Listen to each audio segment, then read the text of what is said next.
This is what's known as gap theory, not God of the gaps, but the gap theory. And the gap theory is as such. My guy here is saying that the Bible let us know that there was a pre-Adamite world which was destroyed before Genesis. Many in the gap theory look at the first couple of verses of Genesis, where it talks about how in the beginning the earth was void or chaotic and was without form. Some of the theories, which is dismissed by most theologists and even apologists, this is the suggestion that because of the war in heaven that happened prior to the Garden of Eden, that this war destroyed the earth. And this war caused the earth to be void and to be in chaos. And this is why it says that in the beginning, the Ruach, the breath of God, was fluttering above the waters.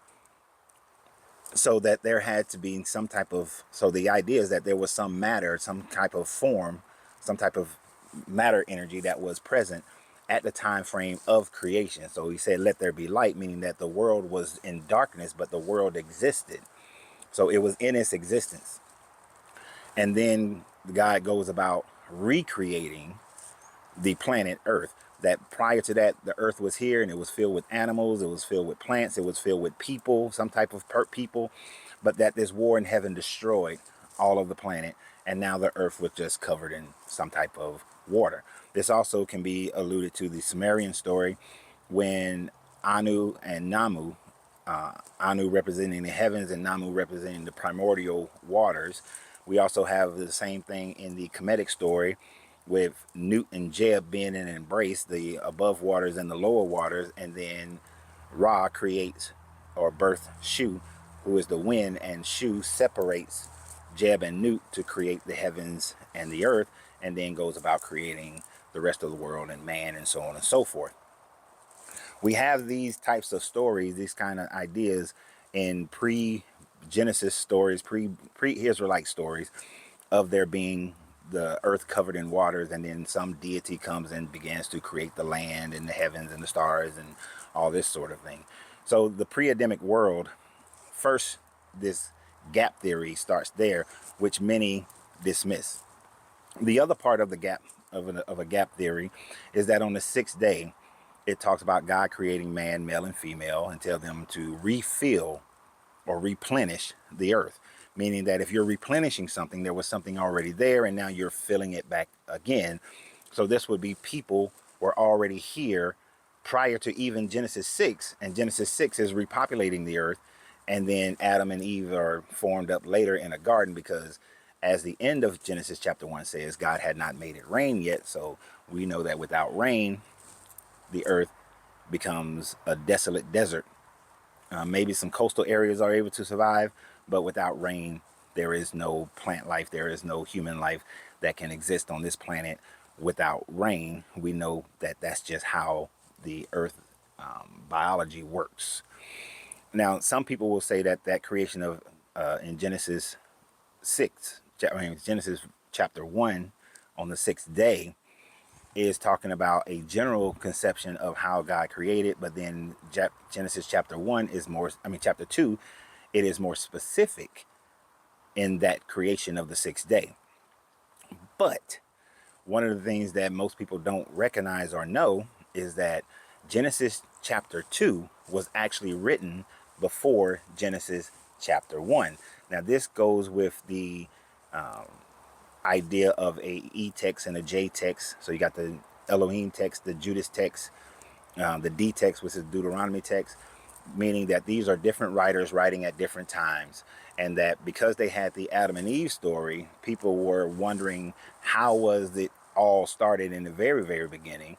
And so chapter 1 was actually written after chapter 2 to explain chapter 1. That is the general consensus of most scholars. So that one kind of like merges the two into one. But for those who take it in the order that it is written, that we have it now, they think chapter 1 was written first. And so therefore there were people created before Adam and Eve. And then because it had not rained, God made a mistake, because it says God had not made it rain on the earth at the end of chapter 1. Or is that the beginning of chapter 2? I think that might be the beginning of chapter 2. One of the two. But either way, it hadn't rained while God rested. So this is where we can get an idea, the theory of a pre-Adamic earth of beings who were in existence. So we have competing theories here. There is still argument over who were those people on the sixth day. Now, this sixth day idea could also come from the Sumerian idea of Anu, Ninharsag, Enlil, and Enki going about their creation of man, and how they created 16 variations of man prior to creating Adapa and Titi and placing Adapa and Titi in a garden of Eden in Chaldea. And it was in the Sumerian Akkadian, the garden meant enclosure, so that they were separated from all the other versions of man that were created prior to Adam and Eve, or Adam and Titi. So this would mean that there were beings outside of the enclosure who were not part of the management of Eden. And Eden was a place where Adapa and Titi managed the garden in order to take care of and feed the Anunnaki, or the gods. So they were they were house Negroes, put it that way. We can put it that way, house slaves, in our common current vernacular, how we would express that. So we have those. And then there are those who, in his comment, started speaking about Ezekiel. And specifically, I'm not sure because they didn't express it exactly, but I think that they are meaning Ezekiel chapter 28, when you have Ezekiel writing a poetic prophecy against the king of Tyre. And in that prophecy, when it says son of man, that is not in reference to Jesus, that is in reference to Ezekiel himself, that he was the son of man delivering this message to the king of Tyre, and expressing how the king of Tyre, through his pride and arrogance, that he have fallen into the sin, and uses him and reference the Garden of Eden and the fall of Satan and so on and so forth. And we know the Satan is not Satan, is not the devil, but this fall, and using it more as a metaphor about the king of Tyre. But we know the king of Tyre was not in the Garden of Eden, and even goes as far as saying that the king of Tyre was the guardian cherubim.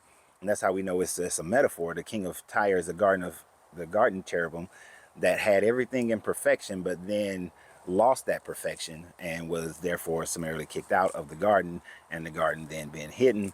And that just as the guardian cherubim failed and was removed, and Eden was lost, so will the kingdom of Tyre be lost, because this is during the Babylonian captivity that Ezekiel is writing this. And he is concerned because the Israelites have been exiled into the Babylonian kingdom, and saying that the king of Tyre is going against the God of the Israelites, and therefore he will fall because he has gone against this God of Israel. Because the king of Tyre in Babylon most likely would have been worshiping Marduk, which goes all the way up over 6,000 years of teachings and talkings through the Assyrians, Akkadians, and Sumerians. So the story changes quite often, depending upon who was in charge. So Ezekiel is not a reference to Jesus, for one. Let me go ahead and clarify that.